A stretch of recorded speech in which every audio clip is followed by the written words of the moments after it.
হালিমের price ছিল ইফতারিতে আমার একটা জিনিস না হলে চলেই না, আর সেটা হলো হালিম।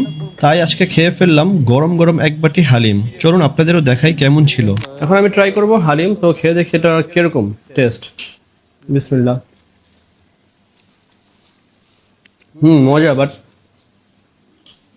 লবণটা একটু বেশি দিয়ে দিচ্ছে। যখন নাকি হালিমটা ওরা পরিবেশন করতেছিল তখন ওই যে আপনার পেঁয়াজ ব্রেস্তার পরে যে লবণটা দিচ্ছে এক্সট্রা, ওটা কিন্তু অনেক বেশি হয়ে গেছে পরিমাণে। ওভারঅল হালিমটা কিন্তু খুবই মজা। আর আপনারা কমেন্টসে জানাতে পারেন আপনারা কি হালিমটা ইফতারির প্রথম স্টার্টিংয়ে শুরু করেন, নাকি একদম সব কিছু মুড়ি মাখা সব খেয়ে তারপর হালিমটা খেতে পছন্দ করেন। জানাতে পারেন কমেন্টসে। অ্যান্ড আপনাদের কোন হালিমটা বেশি মজা লাগে বা বেশি লাইক করেন, যেটা কিনা আপনার প্লেন হালিম, একদম মাংসগুলো একদম প্লেন থাকবে, হালিমের সাথে মিক্স, নাকি মাংসের টুকরা থাকবে, জানাতে পারেন কমেন্ট সেকশনে।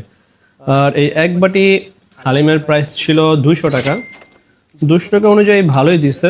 এখানে এরকম 4-5 বাটি কিন্তু অনায়াসে হয়ে যাবে। অর্থাৎ এই 200 টাকার হালিমের বাটিতে আপনার ফ্যামিলির 4-5 জন কিন্তু অনায়াসে খেয়ে ফেলতে পারবেন। আর এই হালিম খেতে হলে আপনাদের আসতে হবে দুপলা কাঠেরপুল থেকে সোজা চলে আসলে দেখতে পাবেন এই দোকানটি, যেটার নাম কিনা আনন্দ বিরিয়ানি। সো এই ছিল আজকের ভিডিও। আজকের মতো ভিডিওটি এখানেই শেষ করি। দেখা হবে নেক্সট কোনো ভিডিওতে। টাটা বাই, আল্লাহ হাফেজ।